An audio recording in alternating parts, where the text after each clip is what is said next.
Programme ज़ेरे बहस में खुशामदीद। मैं हूँ ज़ौक़ अहमद। एक तो जो APC अपोजिशन की जानिब से बुलाई गई थी उसका मुश्तरका जो एलामिया जारी किया गया था उसका एक शॉट आपने अभी सुना, जिसमें बताया जा रहा है कि एक मुश्तरका हिकमत अमली बनानी होगी तमाम तर चैलेंजेस से निपटने के लिए। एक बात और वहाँ पर की गई कि 26वीं आइनी तरमीम को भी ख़त्म किया जाए और दीगर मुतालबात भी इस APC के अंदर दोहराए गए और ये अपोजिशन की जानिब से आल पार्टीज़ कॉन्फ्रेंस बुलाई गई थी। दूसरा, वज़ीर इत्तलात अता तारड़ साहब का बयान कि उन्होंने कहा कि जब भी मुल्क तरक्की की जानिब जाने लगता है या सीधा होने लगता है तो अपोजिशन एहतजाज करना शुरू कर देती है। तो आज ज़रा तफसीलन बात करेंगे कि अपोजिशन के पास आखिर ऑप्शंस क्या हैं और अपोजिशन का एहतजाज है किस चीज़ पर। क्या अपोजिशन का एहतजाज महंगाई पर है, निज़ाम के हवाले से है, जैसे 26वीं आइनी तरमीम के हवाले से उनके इख्तलाफात हो सकते हैं। फिर अपोजिशन की सबसे अहम जमात पाकिस्तान तहरीक इंसाफ, उनका मसला ये है, उनका मानना ये है कि उन्होंने जो गुज़िश्ता इंतखाबात हुए थे उसमें सबसे ज़्यादा वोट लिए, सबसे ज़्यादा मैंडेट उनको मिला, लेकिन हुकूमत उनको नहीं दी गई और फिर उनके लीडर इमरान खान जो हैं वो जेल के अंदर हैं। अब इमरान खान ने जो मौक़िफ़ उनका रखा या उनका है उसके हवाले से असद कैसर साहब का एक बयान सामने आता है, जिसमें वो कहते हैं कि इमरान खान तो 1 घंटे के अंदर रिहा हो सकते हैं लेकिन वो डील नहीं करेंगे। और इसी किस्म के बयानात पाकिस्तान तहरीक इंसाफ के दीगर रहनुमा बाहर आकर करते हैं कि वो अपने मौक़िफ़ पर डटे हुए हैं, क्योंकि इमरान खान ख़ुद तो बज़ाहिर कहीं आकर अब रिपोर्टर से भी उस तरह बात नहीं कर सकते। जबकि अली अमीन गंडापुर के हवाले से खबर चल रही थी कि इमरान खान उनसे नाराज़ हैं और उन्होंने कहा है कि अगर वो सूबे में अमन कायम नहीं कर सकते तो फिर वो इस्तीफ़ा दे दें। इसकी तरदीद जो है वो चेयरमैन पाकिस्तान तहरीक इंसाफ बैरिस्टर गौहर की जानिब से एक बयान में की गई है कि ऐसी कोई बात नहीं हुई है। और जबकि इमरान खान की बहन अलीमा खान, उनकी जानिब से ये कहा गया है कि एक एहतजाज तो 5 अगस्त का बहुत अहम है। इमरान खान ने यह भी कहा है कि 14 अगस्त भी बड़ा अहम होगा। तो 5 के बाद एक अगली तारीख भी आ गई है 14 अगस्त। इस सब के अंदर कि अपोजिशन की तहरीक क्या होगी, 5 अगस्त को PTI क्या करेगी, किस किस्म का एहतजाज करेगी, जो सबसे अहम पहलू है वो इमरान खान के बेटे हैं जो कि US में मौजूद थे। वहाँ पे मेल मुलाकातें उनकी जानिब से की गई, मुख्तलिफ़ मीडिया आउटलेट्स को इंटरव्यूज़ दिए गए, मुख्तलिफ़ ऑफिशल्स या नॉन ऑफिशल्स जो अमेरिका में उनसे मुलाकातें की गई हैं। अब वो पाकिस्तान आ रहे हैं और अलीमा खान ये कह रही हैं कि उन्होंने अप्लाई कर दिया है पाकिस्तान आने के लिए और उनकी इमरान खान से अब बात भी कराई गई है। 2-3 दिन पहले तकरीबन 1.5 घंटा तक उनकी बातचीत हुई है अपने बच्चों के साथ इमरान खान की। तो क्या पाकिस्तान के अंदर जब वो आएंगे तो क्या एहतजाज में ऑलरेडी हो रहा होगा और उसमें कोई शिद्दत आ जाएगी, या वो क्राउड पुल करेंगे, कोई ऐसे बयानात देंगे, या वो सिर्फ मुलाकात करेंगे इमरान खान से अगर हुकूमत उनको इजाज़त देती है और मुलाकात करके वो वापस चले जाएंगे। इस तमाम तो सूरत हाल पर बात करेंगे। प्रोग्राम में हमारे साथ मौजूद हैं साकिब साहब, ज़फ़र लाली साहब और PJ मीर साहब। नजमुल साकिब साहब, सबसे पहले तो बुनियादी तौर पर अपोजिशन का इस वक्त मौजूदा एक ही मुतालबा है पाकिस्तान तहरीक इंसाफ का कि उनको सियासत करने का पूरा हक दिया जाए और उनके लीडर को रिहाई दी जाए।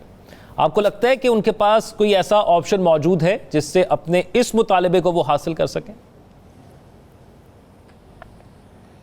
पहले तो ये देख लीजिए कि जो सूरत हाल आपने बताई है कि सारी सो कॉल्ड जो अपोजिशन पार्टीज़ हैं, तहरीक तहफ़्फ़ुज़ आईन पाकिस्तान की, वो यूं करके बैठते हैं, लेकिन टेलीविज़न स्क्रीन पे हमें सिर्फ बोलते हुए नज़र आते हैं मुस्तफ़ा खोखर साहब, यही नाम है ना उनका? जी, मुश्तरका एलामिया।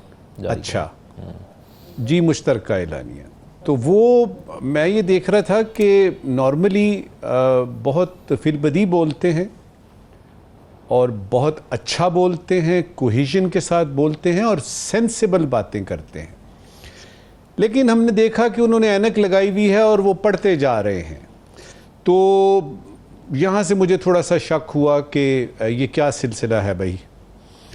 फिर ये देखिएगा कि जो उन्होंने मुतालबात दिए, मुझे यूँ लग रहा था कि एक नया पाकिस्तान बन रहा है, एक ऐसा पाकिस्तान बन रहा है जिसमें कि वो सारी अच्छी अच्छी बातें होंगी, वो सारी अच्छी अच्छी चीज़ें होंगी जो कायदे आज़म ने सोची थी, जो लियाकत अली ख़ान का ख्वाब था, जो और कुछ नहीं तो जुल्फ़िकार अली भुट्टो ने सोचा था कि पाकिस्तान को उस मकाम पे लेके जाना है, या आजकल की हुकूमत का जो मतमा नज़र है कि मुआशी तौर पे ये कर देंगे वो कर देंगे। मैं ये बात क्यों कर रहा हूँ?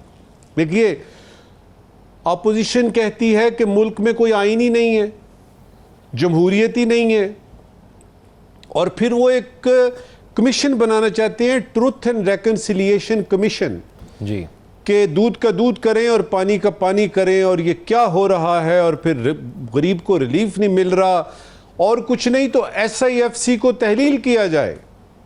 अच्छा, फिर ये कि 26वीं तरमीम जो है उसको हम नहीं मानते और उसको ख़त्म किया जाए। बहुत अच्छे, ये सारी बातें, इस पे हम बात करते हैं, हमारा पैनल मौजूद है, यानी इन सारी बातों पे बात करने का। ये हो भी सकता है कि नहीं। पहले ज़रा 2-3 चीज़ें देख लेते हैं कि PTI ने जो एहतजाज का ऐलान किया हुआ है, वहाँ वो बैठे हुए थे, किसी एक जगह पे भी हमें कोई आवाज़ सुनाई दी कि एहतजाज करेंगे, खान को बाहर आना चाहिए? ये जो मुश्तरका एलामिया है, इसमें किसी भी तरीके से ये पता लगा है कि उसमें को खान की बात हुई हो कि उनको जेल से बाहर निकालें, या और कुछ नहीं तो इलेक्शन डेट जो है वो आप अनाउंस करें। क्योंकि इन सारी बातों का जवाब ये है, अगर वो एक फिक्रे में तय कर लेते, वो कहते देखिए जी इलेक्शन जो है ये गलत हुए, वोट किसी को पड़े, किसी के नाम निकले, हुकूमत ठीक नहीं है, इलेक्शन दोबारा कराए जाए, ये सारी खखेड़ करने की, वो यार ट्रूथ एंड रेकन्सिलिएशन कमीशन, और वो तो बड़ी बड़ी जगहों पे बनना चाहिए था जो नहीं बन सका। अच्छा, अब इसके पीछे ज़रा थोड़ा सा तज्जिया करते हैं, क्विकली तज्जिया करते हैं, तो पता लगता है कि जब इस किस्म की कोई यानी फसाड जो है वो क्रिएट किया जाए कि अपोजिशन इकट्ठी हो गई है, नंबर 1, नंबर 2 उनका मुतालबा है, और वो जाहिर है कि हुकूमत को यानी निशाना बनाते हैं। क्यों हुकूमत को निशाना बना रहे हैं? तो उसमें हमें पता लगा कि ये जो आपकी हुई है बैठक जिसमें मुश्तरका एलानिया निकला है, उसके 2 थे हदफ जो समझ में आते हैं। क्योंकि जहाँ तक इन मुतालबात का ताल्लुक है, इसका तो सवाल ही पैदा नहीं होता, क्या आप SIFC तहलील कर देंगे, 26वीं तरमीम वापस कर देंगे जिसमें इनके अपने लोग भी मौजूद थे, ज़ैन कुरैशी टाइप लोग। इसलिए ये कहना कि ये कोई बड़े सोच समझ के किए गए थे, हमारा तज्जिया ये कहता है कि सीधा सीधा सा गवर्नमेंट को प्रेशर डालना था, ख़ासतौर पे नून को ये कहना था कि भाई इजाजत है खेलने की, लेकिन खुल खेलने की इजाजत अच्छा, नहीं एक है। चीज नजमुल साकिब साहब, और एक पीपल्स पार्टी को एक चीज यहाँ पे ज़ैन कुरैशी साहब का आपने जिक्र किया, वो तो चले उस दिन गायब थी, अब तक पता नहीं चल सका था वो कहाँ पर थे।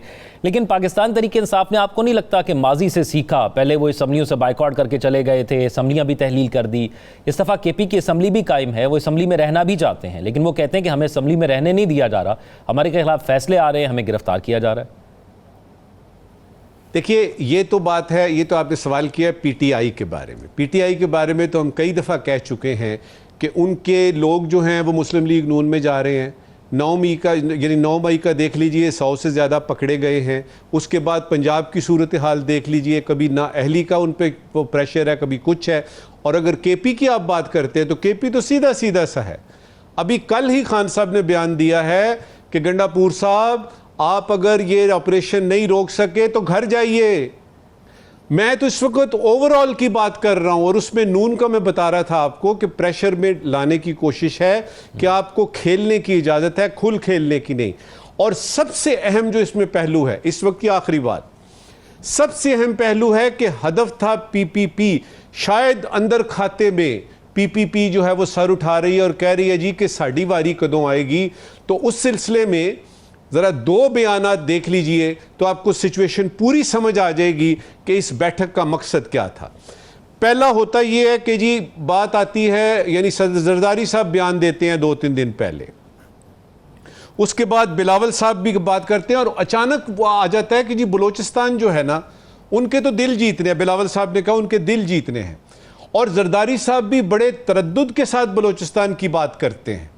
क्यों करते हैं जी? आपको अचानक याद आ गया कि उनके दिल जीतने हैं, जब बलोचिस्तान के मसले हल होने चाहिए। और जरदारी साहब कह रहे हैं जी बलोचिस्तान में अमन आना ज़रूरी है। यानी केपी में अमन आना जरूरी नहीं है, बलोचिस्तान में यहां से आपको पता लगेगा कि क्या वजह थी कि इस बैठक को लाए गए।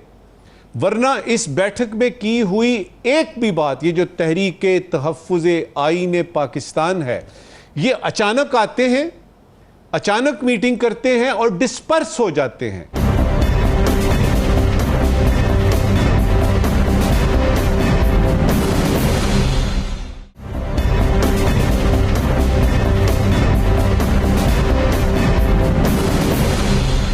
हलाली साहब, आपको क्या लगता है, हुकूमत पर किसी किस्म का प्रेशर डला? और दूसरा, ख़ास तौर पर जो पाकिस्तान तहरीक इंसाफ इस वक्त एहतजाज करना चाह रही है, जो कि हमारा हफ्ते का ये आखिरी प्रोग्राम है, तो 2 दिन बाद वो एहतजाज की कॉल है, और जो इमरान खान के बच्चे अमेरिका के अंदर मौजूद लोगों से मुलाकातें कर रहे थे, वहाँ पर मुख्तलिफ जगह पर उनके इंटरव्यूज़ या ख़बरें लगी उनकी, कोई इम्पैक्ट मुल्क के अंदर से या मुल्क के बाहर से आ सकता है पॉलिटिकल सिचुएशन के हवाले से और इमरान खान के हवाले से या अपोजिशन के हवाले से?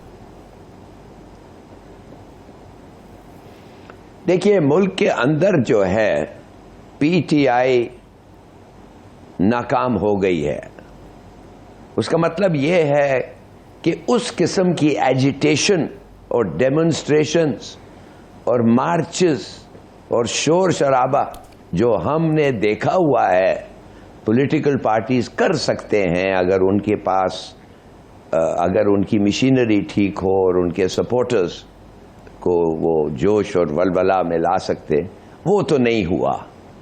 इमरान खान जेल में है, उसकी जेल के कंडीशंस भी कोई बेहतर नहीं हुए हैं, इन्होंने नहीं कराया, माने पीटीआई की एजिटेशन जो भी है उन्होंने नहीं, और गवर्नमेंट ने काफ़ी कामयाबी से उनका जो डिसेंट है और उनका प्रोटेस्ट है वो मेरे ख्याल में कंट्रोल कर पाए। मगर वो है, मैं अंदरून की बात कर रहा हूँ जी, पाकिस्तान की बात कर रहा हूँ। बाहर बिल्कुल रुख दूसरा है। आज ये पीजे मीर साहब आपको बेहतर बताएंगे, मगर आज डेमोन्स्ट्रेशन हो रहा है 10 डाउनिंग स्ट्रीट के सामने। आज और कल फुल पेज एडवर्टाइजमेंट्स आए हैं न्यूयॉर्क टाइम्स में। माय गॉड, न्यूयॉर्क टाइम्स का पूरा पेज लेना, उसका मतलब यह है कि फंडिंग है, प्रेशर है, इन्फ्लुएंस है। और फिर ये आर्टिकल्स आप देखें जो छप रहे हैं कि इमरान खान के साथ बहुत ज्यादती हो रही है और इमरान खान के साथ क्या क्या हो रहा है, और उनके बच्चे तक वो, अब पता नहीं बात हो गई होगी अब तक या कुछ लोग कहते हैं हो गई है, मगर वो बात नहीं करने दे रहे, क्रूअल्टी बता रहे हैं। और फिर जो जेल टर्म 10-10 और 20-20 साल के, कम से कम 10 साल के मैंने सुना है किसी को उससे भी ज्यादा 20 साल का भी हुआ है, 25 भी हुआ है, वो भी 25 साल, जी बिल्कुल। वो भी बता रहा है दुनिया को कि ये मामला जो है पाकिस्तान का सीरियस है और ठीक नहीं हो रहा है। तो आप और मैं ये पूछना चाहते हैं कि क्या हम इस मुल्क को चला सकते हैं, डेमोक्रेसी चल सकती है विदाउट एन ऑपोजिशन? अगर सबसे बड़ा पार्टी और सबसे पॉपुलर लीडर उनका जेल में है, क्या ये मुल्क कह सकता है कि हम एक जमहूरियत है? और क्या इसका नतीजा क्या होगा? ये तो ठीक बात है कह देने कि लीडर ऑफ द पार्टी कह रहा है एक आदमी चीफ मिनिस्टर को कि तुम वायलेंस को सप्रेस नहीं कर सकते, लिहाजा इस्तीफा दे दो। वो नहीं दे रहा है और नहीं दिया है, पता नहीं क्यों। अगर वाकई वो उसका लीडर का ये होता, बहरहाल तो वायलेंस का इम्कान है, बल्कि वायलेंस है, और ये वायलेंस जो है ये कम हो रहा है नहीं, अगर बढ़ता नहीं है जा रहा है, काफी सीरियस लेवल पे है। और इस किस्म का वायलेंस जो है इकोनॉमी पे बड़ा असर होता है। तो द पॉलिटिकल वो क्या कहते हैं, इंस्टेबिलिटी इन पाकिस्तान, पता नहीं इससे भी ज्यादा हो सकता है। और मैं नहीं समझता हूं कि कोई इन्वेस्टमेंट, कोई लोग, कोई आपका कुछ भी प्रोग्रेस और तरक्की होगा जब तक आपके पास एक democracy with a loyal opposition with piece ना चले इस मुल्क में। ठीक। तो मेरे ख्याल में अगर जितना जल्दी ये हो उतना बेहतर होगा, और जो भी कंसेशंस और निगोशिएशंस की जरूरत है, ये नहीं सोचना चाहिए हम नहीं बात करते या दूसरा क्या हम अच्छा हिलाली साहब करने नहीं देंगे। हाँ, That's not the way to do it। एक चीज बताइएगा कि आपको लगता है कि ओवर द टाइम ये जो 2 साल का अरसा पीटीआई के लिए गुजरा है, इससे पीटीआई का वोट बैंक कम हुआ है? नहीं, बिल्कुल नहीं। अगर होता तो मेरे ख्याल में इलेक्शन डेट की बातें होती, चलो 6 महीने में नहीं 1 साल में कुछ तो होता, बात ही नहीं हो रही है। क्यों भाई? If you think it's going to be a close election तो करो, मगर पता होगा आपको कि शायद नहीं होगा क्लोज। क्या पता इमरान खान में स्वीप। आप मुझे बताएं, हमने सीखा नहीं है सबक ईस्ट पाकिस्तान का? मेरा अपना ख्याल ये है जी कि ये अगर भी ये ऑपोजिशन पार्टीज इनफेक्टिव रही हैं इधर और बिलो एक्सपेक्टेशन परफॉर्म किया है, ये गलत होगा कहने कि इनका लॉस ऑफ सपोर्ट है।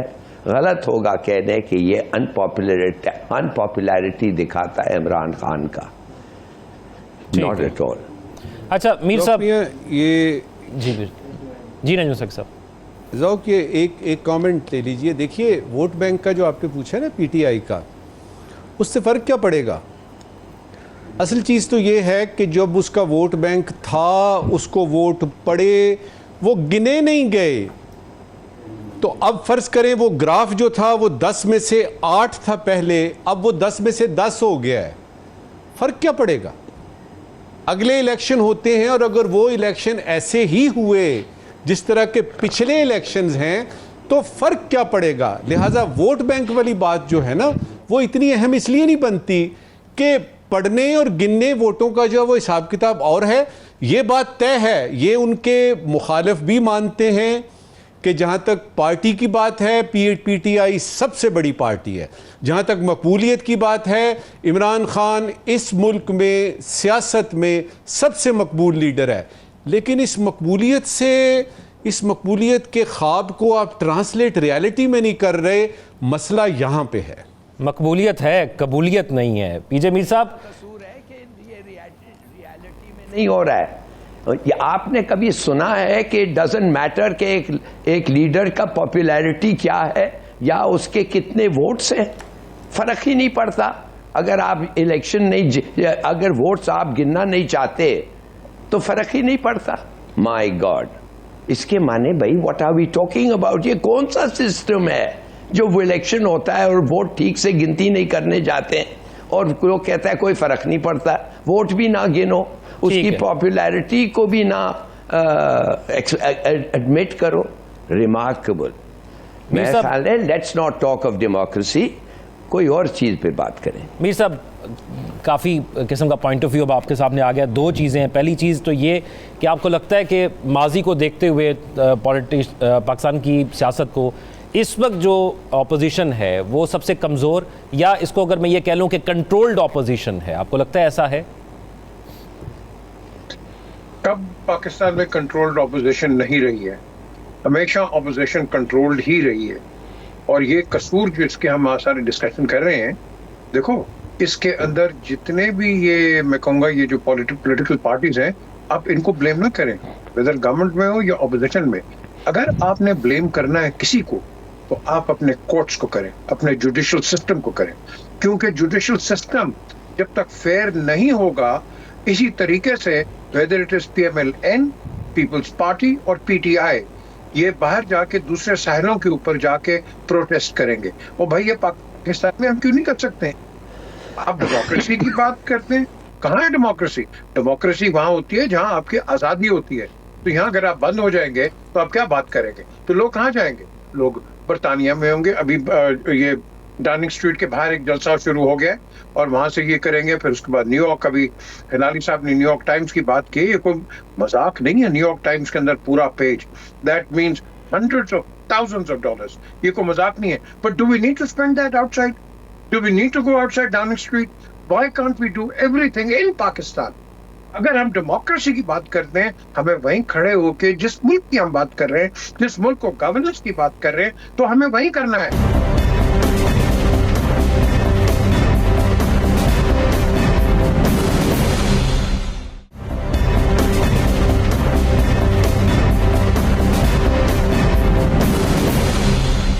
एक आपने कहा पॉलिटिशियंस को ब्लेम ना करें, तो आपको नहीं लगता कि जो वो तमाम घोड़े इस रेस के अंदर, जमहूरियत के अंदर होते हैं, वो जब खुद आलाकार या मोहरा बन जाते हैं किसी का, तो फिर उसमें नुकसान तो फिर डेमोक्रेसी का वो खुद कर रहे हैं ना? बिल्कुल कर रहे हैं। तो यहीं तो कोर्ट्स आपके आएंगे, वो इंटरवीन करेंगे, no you can't do this and you can't do that. Political diaspora जो है, it is completely different than the legal diaspora. आपने इस चीज को देखना है कि क्या ये नेशनल इंटरेस्ट में बात हो रही है या पार्टी में बात हो रही है। आज आप जो बात कर रहे हैं, जितनी भी डिस्कशंस है, पॉलिटिकल सर्वाइवल की है, पॉइंट स्कोरिंग की है, अवाम की बात को करता नहीं है। पीटीआई आएगी, इमरान को छोड़ो, वो तो गवर्नमेंट वाले आएंगे, हम सबसे अच्छा कर रहे हैं। भाई हर एक का अपना अपना मौकफ है, लेकिन मुझे बताओ कि ये जो गरीब आदमी जो जिसकी हम बात करते ही नहीं है टीवी के ऊपर, और उसके साथ साथ ये जितनी भी सियासी जमातें, पीटीआई हो या गवर्नमेंट हो, हम टीवी का बड़ा गर्क करते हैं सब मिलके। और भाई टीवी को इस्तेमाल करो इंफॉर्मेशन के लिए, अक्लमंदी की बात के लिए। आप गाली गलौज टीवी पे सुनते हो, या क्या डेवलपमेंट होगी मुझे बताओ, क्या डेवलपमेंट होगी? या यही डेवलपमेंट होगी, वो अच्छा मैं चोर हूँ, मैं ठीक हूँ, वो चोर है, यही होगी? ये कोई बातें करने वाली? हमें संजीदगी को लेना है मुल्क को, हमने इस मुल्क को आगे चलाना है तो बहुत संजीदगी के साथ चलाना है कि जिसके अंदर आम आदमी का फायदा हो। आम आदमी का क्या फायदा है? उस बेचारे को हम प्यार कर देते, आ बेटा वोट दे दे, वोट दिया, जा बेटा घर जा, 5 साल के बाद मुलाकात होगी तेरे साथ। हमारा सिस्टम ही पॉलिटिकल गलत है, बिल्कुल गलत है। It is all based on electoral system. आपके चलान नहीं होते, क्यों जी? जो गवर्नमेंट चलान इम्पोज करेगी उसकी मैंडेट नीचे चला जाएगा। जो गवर्नमेंट सख्त इक़दाम करेगा, नहीं जी वो तो गवर्नमेंट आगे इलेक्ट होगी नहीं। वो हम तो विम्स पे चल रहे हैं। तो मीर साहब, आपको लगता है कि गवर्नमेंट खुद अपने आप को, या पॉलिटिशियंस खुद अपने आप को इनसिक्योर फील करते हैं? Very good question. नाउ इसलिए से करते हैं, अगर ना करते हो ना, तो आज ये गवर्नमेंट है, ये पीटीआई के साथ खड़ी हो, हाँ जी हम आपके साथ है, आप बताएं क्या आपका प्रॉब्लम है। गवर्नमेंट कहती है पीटीआई आए तो गई तो गई। जब ये पीटीआई थी, उन्होंने भी यही कहा कि नून आई तो नाई, गई तो गई। ये जो भी पावर में आता है ज़ौक, वो यही करते हैं, अगले को उड़ा के रख देते हैं, इसके रख देते हैं। आपके पास ये सबसे अच्छा मौका है पॉलिटिकल हिस्ट्री में कि अगर आपकी सियासी जमातें एक हो जाती हैं, final defender under article 145 army भी अंडर वो करती है, याद रखना, as much as the supreme court और एनीबॉडी एल्स। तो उस लिहाज से आप जी मीर साहब कंटिन्यू कर लें, ये कंटिन्यू कर लें, फिर मैं कमेंट लेता हूं। उस लिहाज से हमें यहाँ एक नेशनल यूनिटी चाहिए, मुझे बिल्कुल नेशनल यूनिटी चाहिए। Same goes with Nawaz Sharif, वो भी पॉलिटिकल स्टैंडिंग में वहां पे ही खड़े हैं कि बिल्कुल वो उस सिस्टम से बाहर ही खड़े नजर आ रहे हैं ना। जी नजमुल साकिब साहब कमेंट। बिल्कुल बिल्कुल, ये बड़ा अच्छी आज की डिस्कशन मुझे बहुत अच्छी लग रही है। हिलाली साहब भी और मीर साहब भी, और आपके सवाल भी बड़े चुस्त हैं। देखिए, आपने जमहूरियत बचानी है कि मुल्क बचाना है? आप जमहूरियत बचा के करेंगे क्या? आपने अपना मुल्क बचाना है, अपने मुल्क में खुशहाली लानी है। और जहां तक जमहूरियत की बात है, एक दिन पूरा प्रोग्राम कीजिएगा कि इस दुनिया में मुझे एक मुल्क बता दीजिए जिसमें जमहूरियत है। तो पहली बात यह हुई कि आपने जमहूरियत बचानी है कि मुल्क बचाना है। दूसरा ये कि अगर जमहूरियत की बात है तो ये बता दीजिए कि किसी एक मुल्क में जमहूरियत पूरी तरह से लागू है कि नहीं। मैं शॉर्ट कमेंट पहले हिलाल साहब आपसे जानना चाहूंगा कि क्या डेमोक्रेसी वो रास्ता नहीं है जो मुल्क को बचाने के लिए यूज होता है? फिर मैं अमीर साहब आपकी तरफ आता हूं। It is democracy that keeps countries together. It is nothing else but democracy, not Badshahत. Not wrong counting of elections, democracy. और क्यों कोई कोई मुल्क ऐसे हैं, कुछ जरूर बड़े मुल्क हैं, हमारे से बहुत बड़े हैं, जो डेमोक्रेसी की उधर जरूरत नहीं होती है, वो एक हिस्टोरिकल स्टेट्स हैं। चीन है, रूस है, नॉट सोवियत यूनियन, रूस। मगर देर आर अदर स्टेट्स जो डिपेंड करता है on the wisdom of their leaders. अगर उनके सरबरा वाइज हो, ईस्ट पाकिस्तान में मेरे वालिद साहब को याह्या खान ने भेजा, कहने लगा कि तुम जो हो बंगाल कार्डर ऑफ द ICS से आते हो, तुम जाके मुझे बताओ, रिपोर्ट दो 10 दिन के बाद क्या करना चाहिए उधर। और मैं फिर रिपीट करता हूं आपको, उन्होंने ये लिखा जो इस वक्त फॉरेन ऑफिस के आर्काइव्स में है कि mister president, I will not be worth the salt of my country if I did not advise you that what you are doing in East Pakistan is wrong. There is no military solution to a political problem.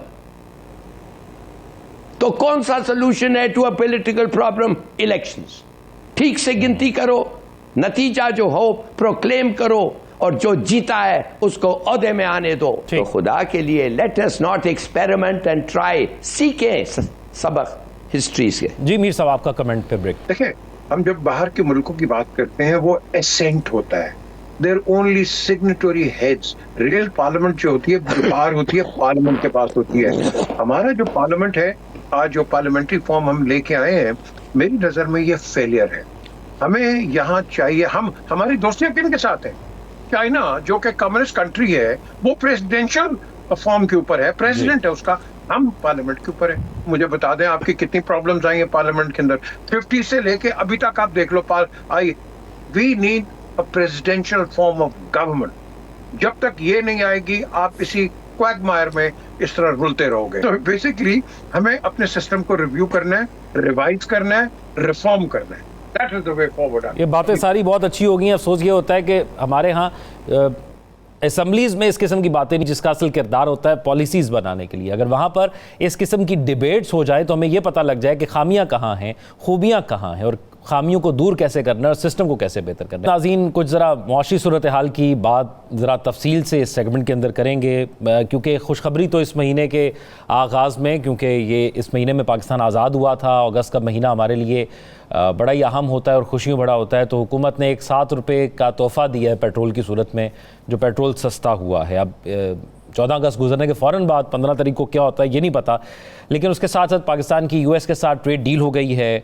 Pakistan Iran relations जो हैं वो मज़ीद आगे बढ़ रहे हैं trade के हवाले से भी, और ईरानी सदर 2 रोज़ा दौरे पर पाकिस्तान के अंदर ही मौजूद थे, ईरानी प्रेसिडेंट मसूद पज़ेश्कियान। लेकिन स्टेट बैंक ये कहता है कि पिछले 7 माह की बुलंद तरीन शरह पर महंगाई इस वक्त मौजूद है, 3.2 से 4.07 पर आ गई है, जबकि बेसिक इंडिकेटर्स जो हुकूमत हमें बताती है वो पॉजिटिव हैं, कुछ हमें नज़र भी आते हैं, जिसमें GDP कमज़ोर है लेकिन पॉजिटिव साइड पर है। महंगाई हुकूमत के वुज़रा कहते हैं कि अपनी एक जगह पर रुकी हुई है, उस रफ्तार से ना बढ़ रही है ना कम हो रही है, लेकिन हमने उसको स्टेबल किया है जो पहले बढ़ रही थी। फिर इंटरेस्ट रेट हमें बताया कम हो चुका है, फिर जो खसारा है वो मिनिमाइज़ हो रहा है। अब अलार्मिंग थिंग्स ये हैं कि कर्जा बढ़ रहा है पाकिस्तान का, और फिर एनर्जी और एग्रीकल्चर के चैलेंजेस अपनी जगह हैं, पॉलिटिकल इंस्टेबिलिटी अपनी जगह है। हिलाली साहब, स्टार्टिंग फ्रॉम दैट कि जो हमारे रिलेशंस पूरी दुनिया के साथ हैं और जो US के साथ हमारी एक ट्रेड डील होती है जो कि 19% है, पहले 29 थी, फिर 90 दिन बाद वो 19 कर दी गई पाकिस्तान की अच्छी सिफारतकारी की वजह से। क्या हम इस किस्म की डील से फ़ायदा उठा सकते हैं और क्या वाकई फ़ायदा हो भी सकता है या नहीं? ज़ौक़ साहब, मैं आपसे पूछना चाहता हूं कि हम क्यों सेलिब्रेट कर रहे हैं कि हमारा जो लेवी उन्होंने लगाया है 19% है। हम तो 15% चाहते थे और होना भी था 15%। क्यों उन्होंने 19% लगाया? It is not just. मैं आपको बताता हूं क्यों। बांग्लादेश और वियतनाम का जो सरप्लस है अमेरिका से, वो हमारे से ज़्यादा है, मगर उनका रेट 20%, 1 पॉइंट। हम जो $3 बिलियन ज्यादा लेते हैं अमेरिका से। हमारा सरप्लस जो 3 बिलियन है, इनका surplus several tens of billions है वियतनाम का खास तौर, और उनका 20% उन्होंने लगाया, जस्ट 1% मोर देन अस। क्यों? और क्या उनको नहीं पता है कि हमारे प्रोडक्शन कॉस्ट क्या है? 10 से 20% तो हमारे प्रोडक्शन कॉस्ट है, जो वियतनाम से 10% और से 20% ज्यादा, बांग्लादेश और वियतनाम से, इंडिया से भी ज्यादा। बल्कि इंडिया को तो फार्मर को तो वो मुफ्त पानी देते हैं, तो ये सब सब्सिडाइज हो रहा है, मगर हम नहीं कर रहे। हम IMF के तहत हैं, हमें इजाजत नहीं है करने, और ना हम अफोर्ड कर सकते हैं, जैसे आपने कहा कर्जा हमारा इतना है। तो आप मुझे बताएं किस चीज पे हम सेलिब्रेट कर रहे हैं इस बात को?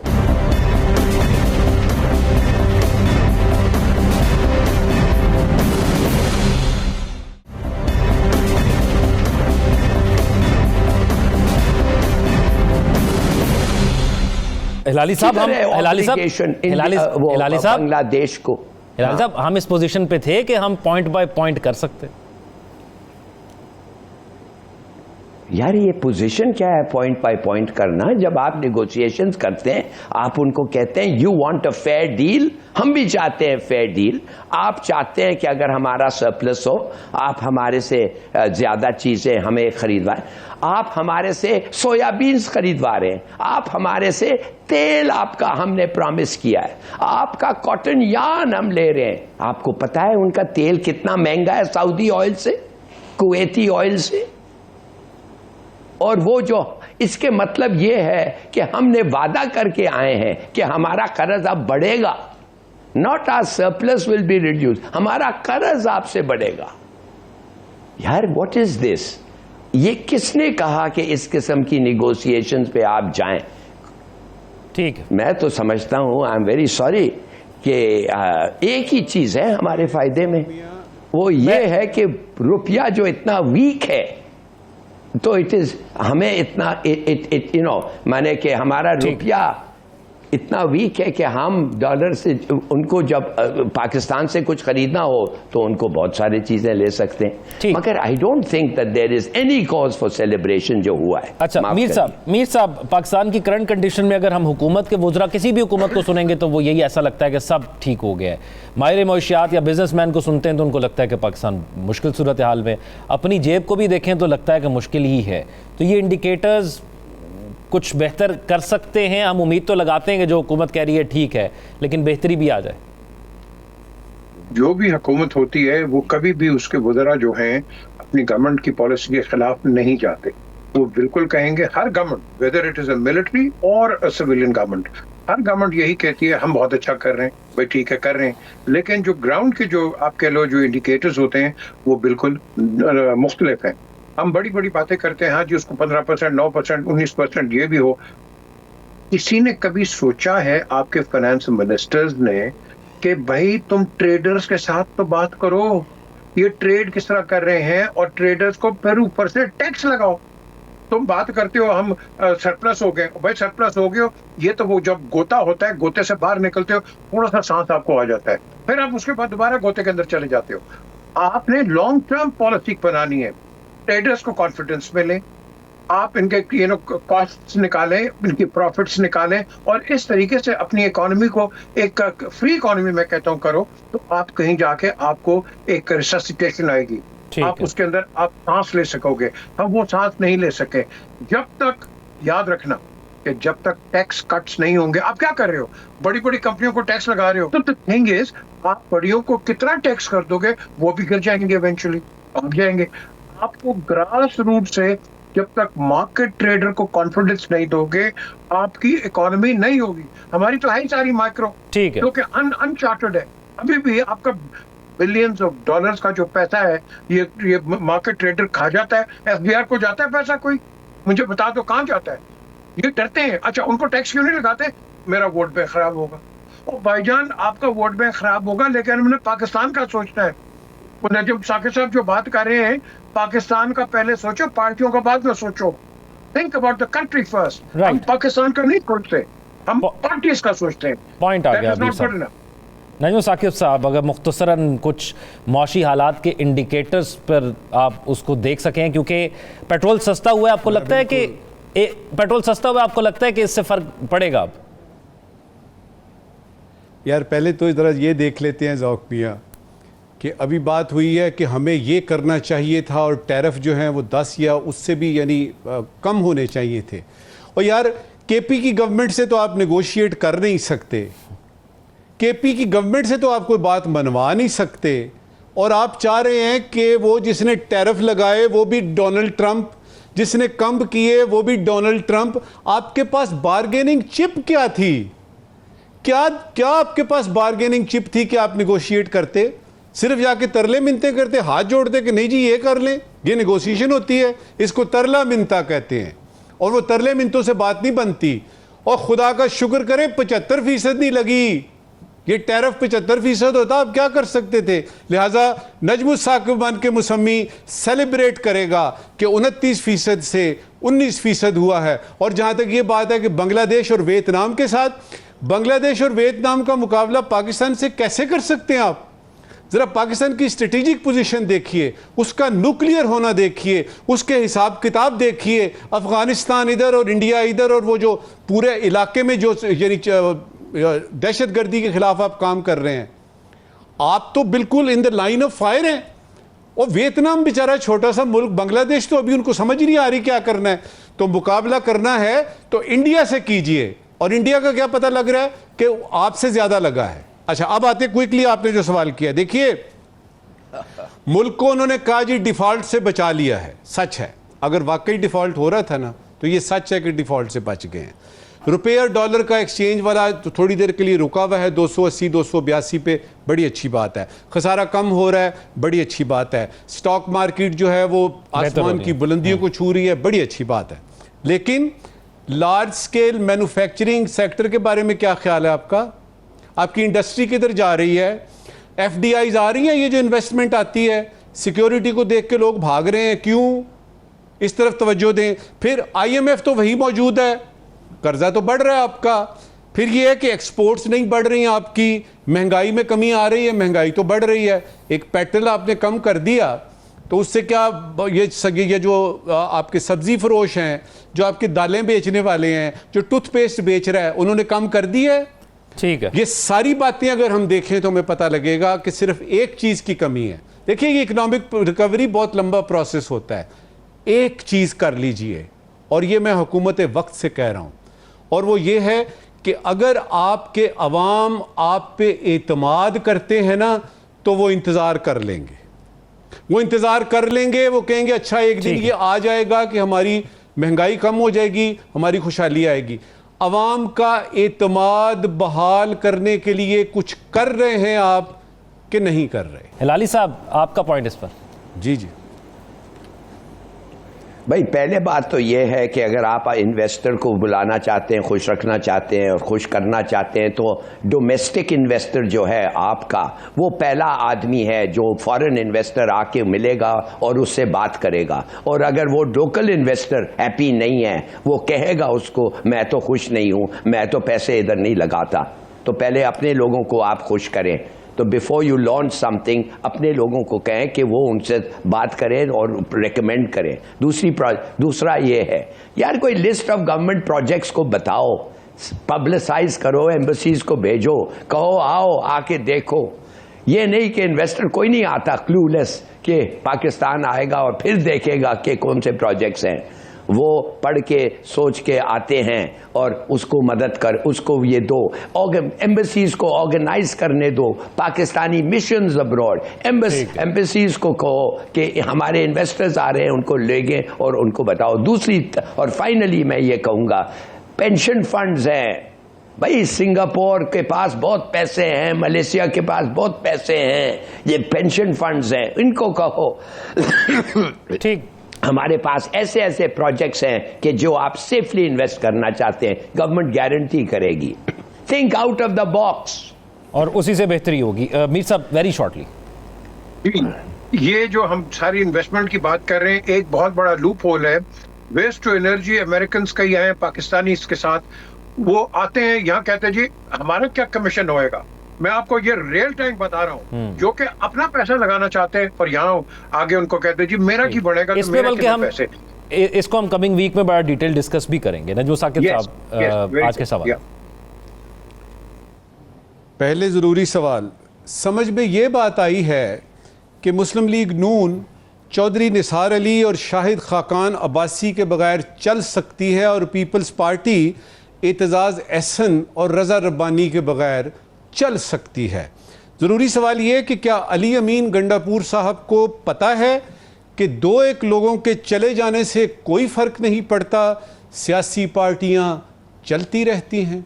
ठीक। आज का गैर ज़रूरी सवाल, हालिया सैलाबों की वजह से पंजाब के कई गांव पानी में डूब गए हैं। गैर ज़रूरी सवाल ये है कि क्या सैलाबों से निमटने की जिम्मेदारी इलेक्शन कमीशन ऑफ पाकिस्तान को सौंपी जा सकती है, क्योंकि यह इदारा डूबती कश्तियों को किनारे लगाने में खासी महारत रखता है। हमारे नाज़रीन सोशल मीडिया पर अपेक्स से आगाह करेंगे। अपना ख्याल रखिएगा। अल्लाह हाफ़िज़।